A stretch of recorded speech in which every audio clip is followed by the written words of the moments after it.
Alam nyo ba, dati ang Zambales noong 1995 ang nangunguna na pinakamatamis na puno ng mangga sa buong mundo. Zambales. Pero ngayon ay nakuha na ito ng Guimara. Sila na ang nangunguna sa pinakamatamis. So at least kahit paano ay naging number 1 din ang Zambales noong 1995. O kaya proud to be Zambaleño. O ayan na nga. O ayan, taga-Palawig po ang mga nangumpra ngayon ng mangga. Dati kasi dito lang sa taga dito lang dati ang nangungumpra. O baka may magtanong, bakit nga ba binabalutan yung ng dyaryo ang mangga? Kasi nga para maging makinis, iwas koriko. O yung mga sinisira ng mga insekto. Kaya kasi pag hindi natin babalutan yan ay sisirain ng mga insekto ang mangga. Ayan, magaling po sila umakyat ng puno nabilib nga ako sa kanila kasi parang sanay na sanay nga sila umakyat o siguro dahil nga na rin ang mga naging trabaho nila. Kapag pala mag-i-spray tayo ng mangga, halimbawa nag-spray tayo tapos harvestin natin yan, aanihin natin ang mangga pagkalipas ng 100 days mahigit. Ayan, pwede na pong pitasin ang ating matamis na mangga.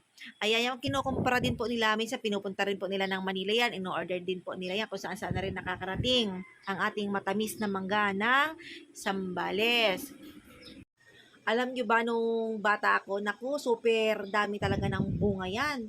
Hanggang baba, malayo ka palang, kitang-kita mo ng marami talaga. Siguro nung bata ko, naalala ko, mga nakaka 200 kaing mahigit yan, 250 kaya sobrang dami talaga ng bunga ng mangga. Ngayon kasi siguro dahil nagbabago na ang panahon, kaya kumukunti na lang, wala nang 50 kaing ang nakukuha ngayon dyan.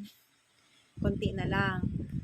O, sarap talaga tumira dito sa probinsya, sa bukid, kasi nga naman ay mahangin, hindi sobrang init, talagang nararamdaman mo na may hangin pa tayong malalanghap. O, ayan na ang ating matamis na mangga yan, maliit-liit pa po yan, ayan, malaki-laki na rin, karamihan talaga noon, yung bata ko dyan, ganyan, maraming mabababa talaga, at saka super laki talaga, at sobrang matatamis. O, ayan na nga, inihiwalay na ni kuya ang malalaki, maliit, at sirang bunga ng mangga. Ayan, hiwa-hiwalay nila yan.